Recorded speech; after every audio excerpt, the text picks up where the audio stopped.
What is up, everybody? Welcome to another special episode. And in this episode, we have a very special guest, as always. And we're gonna have a very, very interesting conversation. And hope you guys enjoy.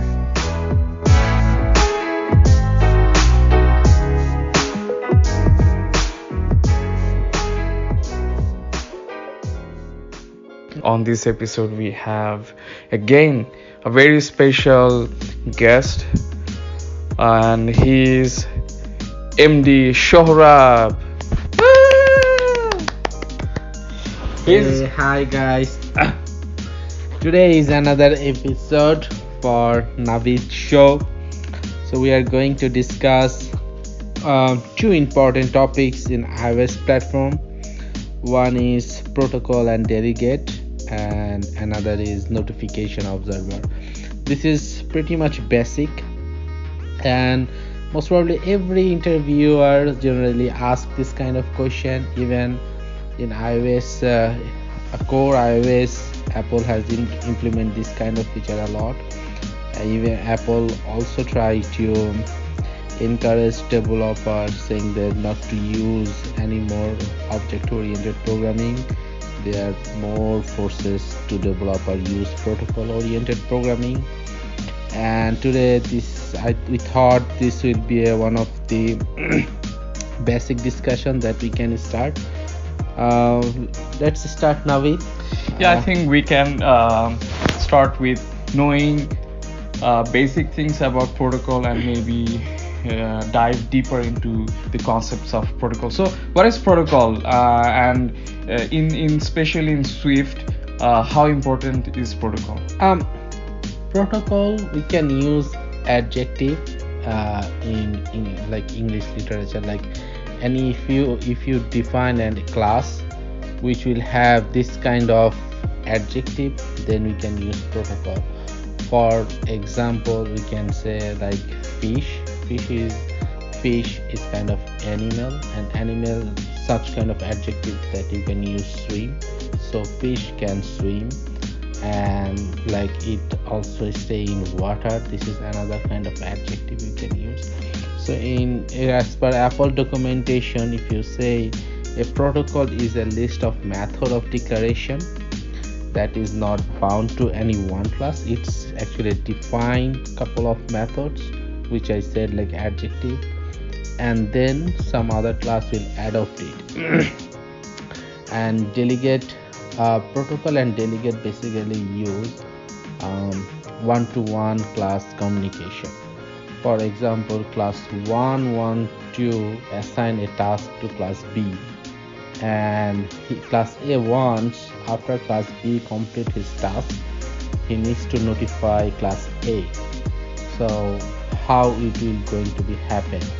Definitely whenever we make a big task, it should be in the background thread, like for example making a server call, like REST API call, and then receive the server data, and then process those data, and then send back to class A. So all the tasks that will be in the background thread.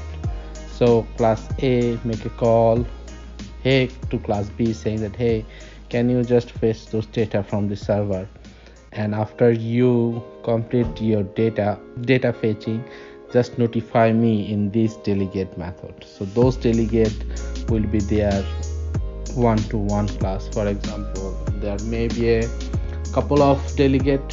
For example, you start making a server call, process middle of the server call, end of the server call, process complete.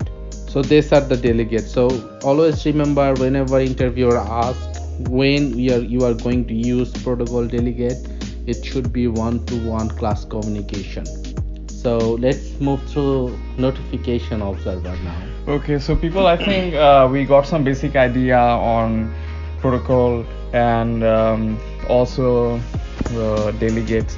So next thing we want to talk about is the observer pattern. The pub sub is a big thing right now. So can you explain a little bit about it?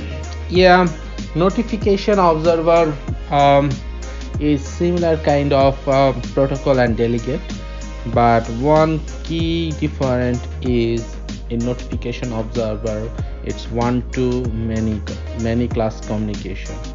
So what happens, it's actually comes from the KVO. KVO is key value observing notified. So for example, if you want to um, observe a value, like for example, if you define a variable like b, and then you just want to know when b variable value gets changed, and all the classes who actually register for observe those b class, you will get notified. So little bit it's similar like a radio broadcasting. So whenever you have those reference of class where you need to notify, you just notify each class whenever any value gets changed.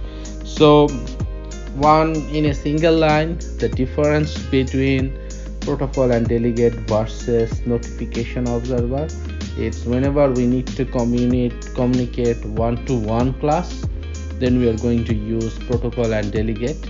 And whenever we want to use one-to-many, like one, if any class need to notify multiple class, then we are going to use notification observer. iOS itself use notification observer, for example, whenever application gets background or application is in the foreground, this kind of place, we have Apple actually use those notification observer. And also whenever network gets down, Wi-Fi is not available, so if you observe, so using some key, Apple actually notify you whenever it happens. So pretty much this is it.